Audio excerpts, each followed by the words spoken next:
Am წუთებში საპროტესტო მარშისთვის ემზადებიან ორბორბლიანი ტრანსპორტის მძღოლებიც, ბაიკერები, ძველი სპორტის სასახლის შენობასთან არიან შეკრებილი და წუთი-წუთზე დაიწყებენ რუსთაველის გამზირის მიმართულებით მსვლელობას, სადაც საკანონმდებლო ორგანოს მიმდებარე ტერიტორიაზე აქციას შეუერთდებიან და გააპროტესტებენ ოლიგარქიული რეჟიმის რეპრესიულ პოლიტიკას, მოითხოვენ ხელახალი არჩევნების დანიშვნას. ირაკლი ბახტაძე აშუქებს მათ პროტესტს და ახლა პირდაპირ ეთერში გვერდება გისმენთ ირაკლი.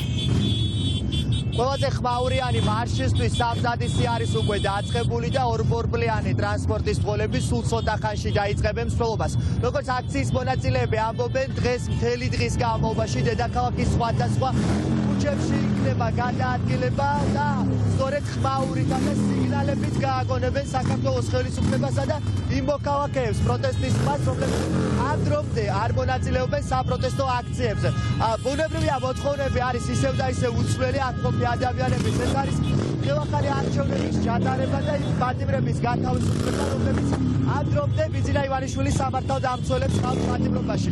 თქვენ ხედავთ კაცში რამდენი მოქალაქე გამოვიდა დღესაც ქუჩაში იმისათვის, რომ მათი ხმა გააგონონ ყველა იმ ადამიანს, რომელიც ამ დრომდე ქუჩაში არ დგას და ბუნებრივია მთავარი სამიზნე და მთავარი ადრესატი დღევანდელი აქციის არის საქართველოს მთავრობა, ის ადამიანები, რომლებსაც საქართველო მიყავთ რუსეთში. აქციის მონაწილეებს გავესაუბრებით. ანა, პირველ რიგში მითხარი, რატომ გახდა საჭირო ქუჩაში გამოსვლა? თქვენი პროტესტი გვინახავთ ძალიან ბევრი, მათ შორის რუსული კანონის დროსაც. დღეს რას ეუბნებით ხელისუფლებას თქვენი მარშით? ჩვენ როგორც თქვენს თქვით, ძალიან კარგად გვახსოვს წინა აქციების დროს ამხელა მუხტი შეგვქონდა ხოლმე ორბორბლიანებს თითოეულ აქციაზე. დღეს გადავწყვიტეთ, რომ რადგან ეგრეთ წოდებული ხელისუფლების პირები ვერ თვლიან კარგად ჩვენს თავებს და გონიათ, რომ 200,000 კაციან აქციაზე მაქსიმუმ 3,000 ადამიანი დგას, დღეს გადავწყვიტეთ მთელი ქალაქი შემოვიაროთ და კარგად ვანახოთ ჩვენ ყველას, თუ რამხელა მუხტი არის ჩვენში და მთელ ქალაქს გავაგებინოთ, რომ 200,000 ადამიანი მხოლოდ აქ ვართ. დიდი მადლობა. აქციის ერთ-ერთ მონაწილეს უსმენდით, როგორც თქვენ ხედავთ, კაცში აქციის მონაწილეები უკვე ემზადებიან იმისათვის, რომ დედაქალაქის სხვადასხვა ლოკაციაზე გადაინაცვლონ. მსვლელობა იქნება მთელი დღის განმავლობაში. ბოლო ლოკაცია კი რა თქმა უნდა იქნება საკანონმდებლო ორგანო, სადაც 7 საათზე უწყვეტი პროტესტის 25 დღე დაიწყება. მოგესალმებით. მითხარით, რა იქნება არალეგიტიმური ხელისუფლებისთვის დღევანდელი აქციიდან გზავნილი თქვენ? აი ხმაურობთ მაქსიმალურად, რომ იქნება ჩვენი გაიგონო. იქნება გაიგონო, რომ ყოველ დღე გამოვდივართ. იქნება გაიგონო, რომ აი აყელში ამოგვივიდა უკვე. რა ვიცი. ამ პერიოდის განმავლობაში ჩვენ ვნახეთ დაკავებული მოქალაქეები, რომლებიც ამ დრომდე პატიმრობაში რჩებიან და მთავარი მოთხოვნა ასევე არის ის, რომ ეს ადამიანები გათავისუფლდნენ დაუყოვნებლად. ხელახალი არჩევნები, პოლიტპატიმრების გათავისუფლება და რა ვიცი. რაც შეიძლება სწრაფად თავრობა შევცვალოთ. რატომ ვერ გავაგზავნებთ ეგ? ეს დედაქალაქის ყველა ქუჩას მოივლით, როგორც აკმყოფი ადამიანები ამბობენ და თქვენი ხმაურით გააგონებთ მოქალაქეებს და რასაკვირველია ხელისუფლების წარმომადგენლებს იმედი გვაქვს, რომ გავაგონებთ კი. ასეთია აქ ვითარება, როგორც თქვენ ხედავთ, სულ ცოტა ხანში უკვე დაიწყება მსვლელობა. აქციის მონაწილეები ამბობენ, რომ დედაქალაქის მასშტაბით თითქმის ყველა უბანს მოივლიან, გააგონებენ საქართველოს მოქალაქეებს პროტესტის ხმას და ბუნებრივია ხელისუფლებას, რომელსაც ამ დღეების განმავლობაში მოქალაქეების პროტესტის ხმა არ ესმის, თუმცა აქციის მონაწილეები ამბობენ, რომ ქუჩის პროტესტი არის მნიშვნელოვანი იმისათვის, რომ ჩაინიშნოს ხელახალი არჩევნები. მითხარით, რას ეუბნებით ეგრეთ წოდებულ ხელისუფლებას, იმ ადამიანებს, რომლებიც ამ დღეების განმავლობაში არიან პატიმრობაში უკანონო და რატომ გახდა ქუჩაში გამოსვლა ამ ფორმით?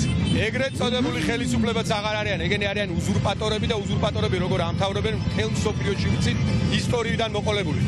დღეს რას ვეუბნებით? თავისუფლება რეჟიმის ტყვეებს, იმიტომ რომ ისინი არიან ტყვეები და არა პატიმრები, იმიტომ რომ ისინი არიან უდანაშაულო ადამიანები და რეჟიმს ხავს დათხოვებული დაშინების მიზნით.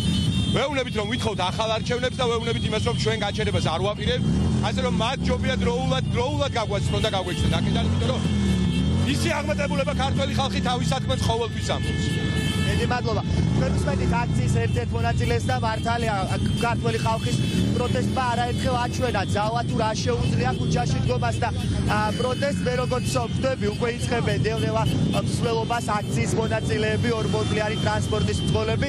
პირველი ლოკაცია, სადაც ისინი წავლენ, ეს არის გმირთა მოედანი. ამის შემდგომ უკვე გადაინაცვლებენ, როგორც ჩემთვის არის ცნობილი აღმაშენებლის ხეივანზე და ამის შემდგომ უკვე გლდანში, ვარკეთილში, ზღვის უბანში და ფაქტობრივად შეგვიძლია ვთქვათ, რომ დედაქალაქის მასშტაბით მუდმივად მთელი დღის განმავლობაში ორბორბლიანი ტრანსპორტის მძღოლები გააპროტესტებენ მითვისებულ და გაყალბებულ არჩევნებს. მოთხოვნები ისევ და ისევ არის უცვლელი, როგორც მოისმინეთ, ეს არის ხელახალი არჩევნების ჩატარება და იმ პატიმრების გათავისუფლება, რომლებიც ამ დრომდე რჩებიან პატიმრობაში. მე გადავინაცვლებ ახლა წინ, გაჩვენებთ მსვლელობის დასაწყის. გვეხედავთ ველოსიპედებითაც კი არიან მოქალაქეები გამოსულები და რომლებიც უერთდებიან. მითხარით, თქვენ ხართ ველოსიპედით მოსული, უნდა გაყვეთ ამ მარშს. რა არის თავარი სათქმელი დღეს?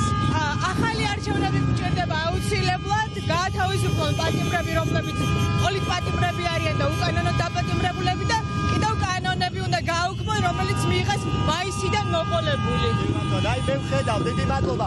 უკვე დაიწყო მსვლელობა, აქციის მონაწილეები ახლა გადაკეტავენ საბურთალოს ერთ-ერთ მთავარ მაგისტრალს და შესაბამისად საავტომობილო მოძრაობას რამდენიმე წუთით ამ მონაკვეთზე იქნება შეზღუდული ევროკავშირისა და საქართველოს დროშებით ორბორბლიანი ტრანსპორტის მძღოლებმა უკვე დაიწყეს ფაქტობრივად შეგვიძლია ვთქვათ, რომ ერთ-ერთი ყველაზე მაურიანი მარში, სწორედ ამ მაურით გააგონებენ ისინი საქართველოს ხელისუფლებას, რომ არ ეთანხმებიან ხელისუფლების რუსულ რეჟიმს და ითხოვენ ევროკავშირს.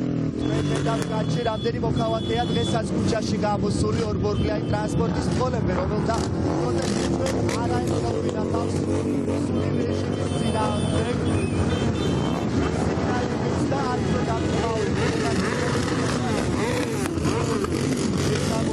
მართულები და მუდმივია მთავარი ლოკაცია დღეს პროტესტის იქნება 7 საათზე საკანონმდებლო მოქალაქეები უკვე 25 დღეა იკრიბებიან, აპროტესტებენ მითვისებულ და გაყალბებულ არჩევნებს და სწორედ ორბორბლიანი ტრანსპორტით შეუერთდებიან აქციის მონაწილეებს.